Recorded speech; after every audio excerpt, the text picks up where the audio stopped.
स्वागत है मेरे नए वीडियो पे, नए टॉपिक्स पे। तो चलिए शुरू करते हैं विदाउट टाइम वेस्ट किए हुए। गाइस, हमने प्रीवियस डे में पढ़ा था डे 8 में, आज डे 9 है। डे 8 में हमने देखा था static web hosting and S3 buckets में कैसे करना है, S3 बकेट्स में कैसे स्टैटिक वेबसाइट होस्टिंग करना है। आप सभी को प्रैक्टिकल मैंने बताया था और आप आई होप आप सभी ने प्रैक्टिकल किया है और आपको वो करके बहुत मजा आया होगा प्रैक्टिकल पे। तो आज मैं लेके आया हूँ S3 के रिलेटेड ही S3 वर्जनिंग। ठीक है, आज हम करेंगे S3 वर्जनिंग। S3 वर्जनिंग के अंडर S3 वर्जनिंग के अंडर आ जाते हैं हमारे बहुत सारे टॉपिक्स।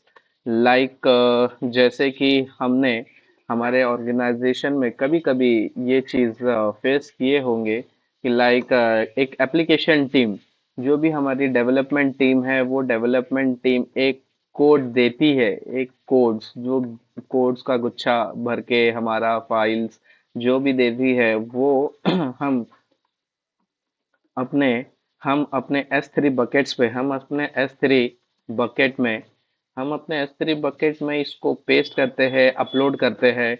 और अपलोड करने के बाद वहाँ का फिर मैनेजर बोलता है, अपलोड होने के बाद, वेबसाइट होस्ट होने के बाद, जब वो लाइव जाता है वेबसाइट, जब जब लाइव वेबसाइट होस्ट होता है और दिखता है हमारे ब्राउज़र पे, दिखता है आपके ब्राउज़र पे ग्लोबली, कुछ कुछ मिस्टेक्स नज़र आती हैं वहाँ पे। और तुरंत ही फिर मैनेजर बोलता है, I don't like this website, can you please roll back that website. फिर वो रोल बैक के लिए आ जाती है बात। तो वो रोल बैक में हमको जो हमारा वर्जन रहता है, जो हमारा वर्जन 2 था, जैसे लेटेस्ट वर्जन हमारा लेटेस्ट वर्जन 3 है या लेटेस्ट वर्जन 2, वर्जन हमारा लेटेस्ट मान के चलो 2 है। और मैनेजर को वो 2 पसंद नहीं आया, उसने बोला है कि मुझे ये नहीं चाहिए, हमको वर्जन 1 पे स्विच बैक करना है। तो हम कैसे करेंगे इन AWS?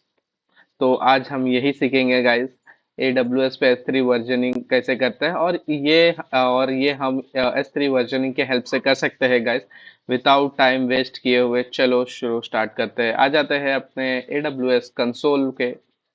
AWS कंसोल पे आने के बाद गाइस मैं आपको लास्ट में दो क्वेश्चंस दूंगा कि कौन से स्टैटिक वेबसाइट्स है और कौन से डायनामिक वेबसाइट है। सो प्लीज मुझे कमेंट बॉक्स पे बताइएगा स्टैटिक वेबसाइट कौन से है और डाई डाई डायनामिक वेबसाइट कौन से हैं। ठीक है,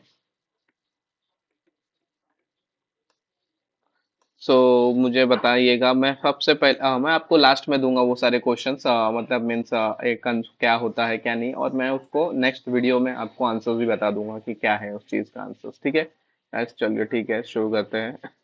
आ जाते हैं S3 बकेट्स पर और हम वही चीज करेंगे जैसे कि आपको मैंने बताया था कि इसका क्रिएट बकेट तो आपको करना आ ही गया होगा गाइस। आई होप आपने क्रिएट बकेट्स किया होगा। और गाइस, ये एक बार मत कीजिएगा, एक से दो बार, दो से तीन बार जरूर कीजिएगा, जब जाके आपको प्रैक्टिकल आपका स्ट्रांग होगा और इंटरव्यू में आप बताने के लिए लायक होंगे, मीन्स इंटरव्यू में आप फ्रेंडली हो जाओगे बताने के लिए।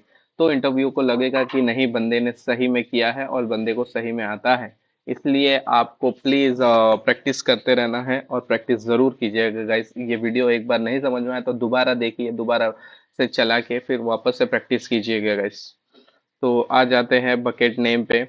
बकेट नेम पे आने के बाद हम अपना बकेट लाइक का कुछ भी दे सकते हैं, जैसे कि मैं फन के 553322 ये दे देता हूँ। ये नेम, ये ग्लोबली यूनिक रहता है guys। मैं आपको वापस से बता दूँ, ये यूनिक रहता है, किसी का भी सेम नहीं होता है बकेट नेम। लाइक मैंने अभी यहाँ पे ये बकेट नेम बनाया है, तो यही सेम आप अपने कंसोल पे नहीं बना सकते। अगर आपने अपने कंसोल पे कुछ भी बकेट नेम जो दिया है वो मैं अपने कंसोल पे नहीं बना सकता हूँ गाइस। सो इस चीज़ का ध्यान रखिएगा गाइस। अगर एरर आए तो आप डरिएगा नहीं, आपको उस चीज़ को फेस करना है, उस चीज़ को समझना है। ठीक है गाइस, तो चलिए आते हैं फिर क्रिएट बकेट करते हैं। जैसे ही हम नॉर्मल खाली बकेट नेम देना है गाइस, कुछ नहीं करना है, डिफॉल्ट बकेट नेम क्रिएट करना है। ठीक है, और बकेट के अंदर हम आ जाते हैं। बकेट के अंदर आने के बाद हम अपलोड करते हैं हमारा पुराना फाइल। लाइक हमारा जो भी पुराना फाइल, आपका जो भी पुराना फाइल था, अगर नहीं है तो प्लीज़ क्रिएट कर लीजिएगा index.html के नाम का। और मैंने जस्ट सिंपल सा लिखा है, ये जो प्रीवियस वीडियो में मैं आपको बताया था, वेलकम टू माय फन के टेक चैनल, तो यही मैंने आपको शो करा है और यही मैं अपलोड करूंगा अभी। ठीक है, तो यहाँ पे मैं मिनिमाइज करता हूँ, अपलोड के बटन पे क्लिक करता हूँ, ऐड फाइल्स करता हूँ। ऐड फाइल्स करने के बाद यहाँ पे मुझे अपना इंडेक्स का पेज दिख रहा है गाइस, तो इंडेक्स का पेज दबाता हूँ, ओपन करता हूँ। ओपन करने के बाद जैसे मुझे यहाँ पे इंडेक्स फाइल दिख रहा है मेरा अपलोड हो चुका। अपलोड मीन्स यहाँ पे ये फाइल पेज पे आ चुका है, बट अभी तक अपलोड नहीं हुआ है। तो मैं अपलोड के बटन पे दबाता हूँ। अपलोड का बटन जैसे ही क्लिक करता हूँ तो यहाँ पे दिखा रहा है सक्सेसफुली अपलोडेड। तो सक्सेसफुली अपलोडेड के बाद ये क्लिक क्लोज करता हूँ। क्लोज करने के बाद गाइस देख सकते हैं कि index.html मुझे शो हो रहा है।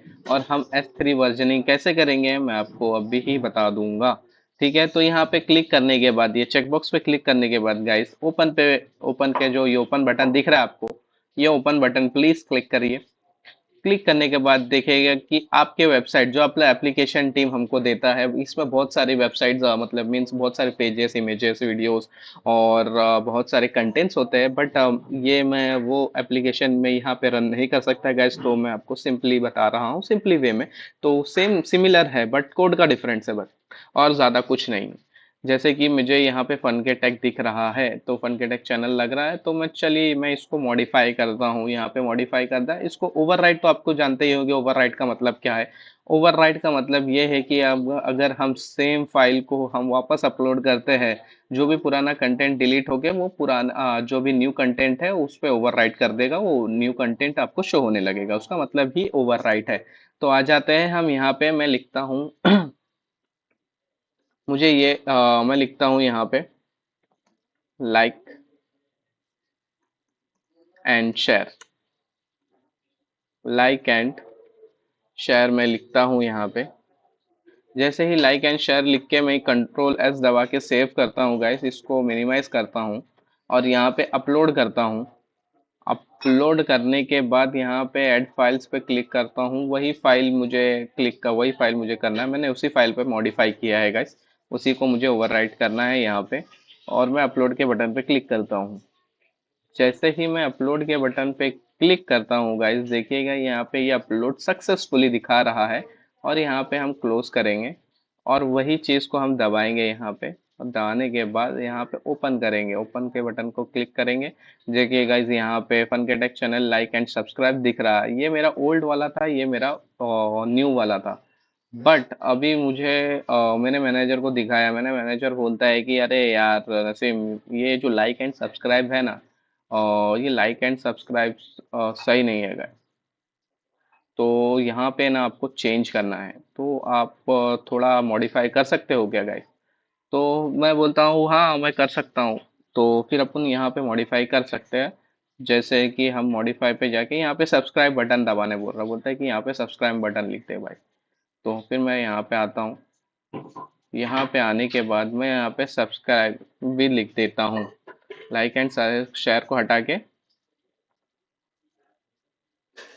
लाइक एंड शेयर को हटा के प्लीज सब्सक्राइब लिख देता हूँ। प्लीज सब्सक्राइब, उसको कंट्रोल सेव कर देता हूँ। कंट्रोल सेव कर देता हूँ, ठीक है। कंट्रोल सेव करने के बाद मैं उसको क्लोज कर देता हूँ। उससे पहले आपको यहाँ पे वर्जनिंग एनेबल करना होगा गाइस, तो आप यहाँ पे आ जाइए प्रॉपर्टीज पे। प्रॉपर्टीज में आने के बाद आपको दिखेगा यहाँ पे बकेट, यहाँ पे आपको दिखेगा कि ये देखिए बकेट वर्जनिंग आपको दिख रहा होगा। तो यहाँ पे मैं एडिट करता हूँ। एडिट करने के लिए, एडिट करने के बाद एनेबल करता हूँ। एनेबल करने के बाद मैं यहाँ पे सेव चेंजेस करता हूँ। जैसे ही मैं सेव चेंजेस करता हूँ गाइस, जैसे ही मैं सेव चेंजेस करता हूँ यहाँ पे फिर मैं वापस आ जाता हूँ ऑब्जेक्ट पर। ऑब्जेक्ट पर आने के बाद आपको आपको ऑब्जेक्ट पे आने के बाद जैसे कि मैं यहाँ पे इसको सबको हटा देता हूँ, और वो फाइल जैसे कि जो भी मेरा पुराना फाइल था गाइज, मुझे पुराने फाइल में लाइक एंड सब्सक्राइब जो भी था, आपको ये नजर आएगा कि यहाँ पे शो वर्जन्स दिख रहा होगा, शो वर्जन्स, ठीक है। तो यहाँ पे मैं शो वर्जन्स पे क्लिक करता हूँ। शो वर्जन्स पे क्लिक करने के बाद अभी तक मैंने कुछ किया नहीं, तो अभी तक को आपको पता नहीं चलेगा। तो फिर मैं यहाँ पे वापस से अपलोड करता हूँ। अपलोड करने के बाद ऐड फाइल करता हूँ। ऐड फाइल करने के बाद index.html पे क्लिक करता हूँ, ओपन करता हूँ। करने के बाद यहाँ पे अपलोड कर देता हूँ। वापस से अपलोड करने के बाद लाइक आपको यहाँ पे वही चीज़ आपको वापस से दिखेगी, ठीक है। तो यहाँ पे index.html आपको दिखी। index.html आप बोलेंगे वहाँ पे ये लाइक्स एंड सब्सक्राइब वो था नहीं, यहाँ पे प्लीज सब्सक्राइब वाला था, लाइक एंड शेयर हटा दिया, और यहाँ पे मैंने आपको दिख रहा है मेरा वेबसाइट पे प्लीज सब्सक्राइब दिख रहा है, ठीक है। अब मेरे मैनेजर को दिखाता हूँ, वो बोलता है कि अरे नवीन, ये जो प्लीज सब्सक्राइब है ना यार, वो पहला वाला ही कोड अच्छा दिख रहा था, प्लीज सब्सक्राइब अच्छा नहीं लग रहा, वो ना लाइक एंड शेयर वाला दबा, लाइक एंड शेयर वाला करके दबा। तो फिर मैं क्या करता हूँ, वहाँ पे जाने के लिए मैं बोल रहा हूँ ठीक है, मैं वापस से कोड तो इतना बड़ा कोड लिखूंगा नहीं, वापस से कोड लिखने के लिए मुझे हेडेक हो जाएगा। तो मैं क्या करता हूँ, शो वर्जनिंग में जाता हूँ, स्मार्टली स्मार्टली शो वर्जनिंग में जाके यहाँ पे मुझे दिखता है कि ये मेरा प्रीवियस वाला कोड, ये लाइक एंड सब्सक्राइब जो भी है, मैं यहाँ पे चेक बॉक्स पे क्लिक करके ओपन करता हूँ। जैसे ही ओपन करता हूँ, देखिएगा ये मेरा प्रीवियस वाला कोड है, लाइक एंड सब्सक्राइब, और इस मैनेजर को यही लाइक एंड सब्सक्राइब चाहिए था। तो जैसे ही मैं यहाँ पे क्लिक करता हूँ, क्लिक करने के बाद आप देखोगे, अगर आपको ये अपलोड करना है, अगर ये आप कॉपी पेस्ट तो नहीं कर सकते गाइस, जैसे कॉपी को कोड को कॉपी करके फिर वापस से पेस्ट, ऐसा तो नहीं कर सकते, बहुत ज़्यादा टाइम हो जाएगा। अब आप कैसे करेंगे कॉपी? और सबसे बड़ी थिंग, वो सबसे बड़ी चीज़, आपका लेटेस्ट वर्जन कौन सा है, लेटेस्ट फाइल कौन सा है।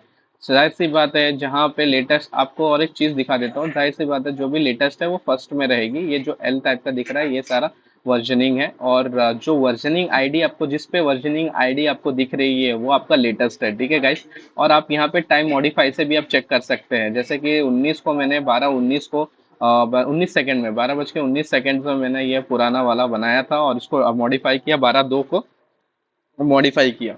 जैसे कि मैंने मॉडिफाई किया, और मेरे को मॉडिफाई वाला नहीं चाहिए, मुझे प्रीवियस वाला ही चाहिए था, तो मैंने प्रीवियस वाले को यहाँ पे, आप तीन चीज़ से अभी पता कर सकते हो, ये एल साइज, एल क्या आएगा, और वर्जनिंग आईडी आएगी, और टाइम स्टैम्प रहेगा।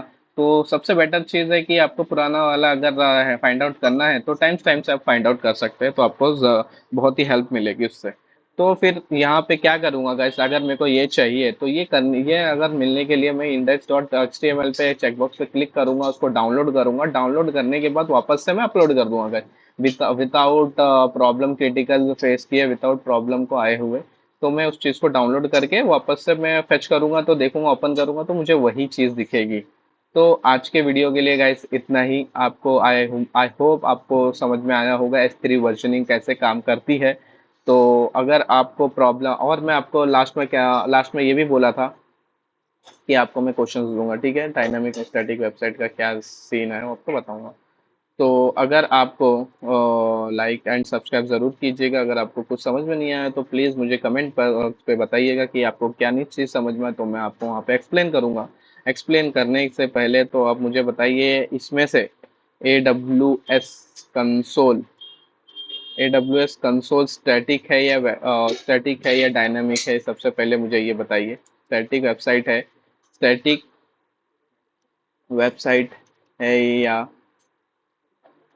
डायनामिक वेबसाइट है, बताइए। AWS कंसोल हो गया, मेक माई ट्रिप हो गया, नेटफ्लिक्स हो गया, टाइम्स ऑफ इंडिया हो गया, और फ्लिपकार्ट हो गया। ये आपको कौन से, इसमें से आपको बताना है कि कौन सा स्टैटिक वेबसाइट है और कौन सा डायनामिक वेबसाइट है। तो आपको फाइंड आउट करके अगर आप बता चुकते हैं, अगर मुझे कमेंट बॉक्स पे प्लीज़ कमेंट करके बताइएगा कौन सा स्टैटिक है कौन सा डायनामिक है। तो मैं उसके रिलेटेड आपको और भी क्लियरिटी दूंगा इस टॉपिक पे, और अगर नहीं है तो मैं आपको कमेंट बॉक्स पे आंसर करने की ज़रूर कोशिश करूंगा, और नेक्स्ट वीडियो में मैं आपको ये ज़रूर बताऊंगा। तो thank you guys, bye bye, शब्बा खैर।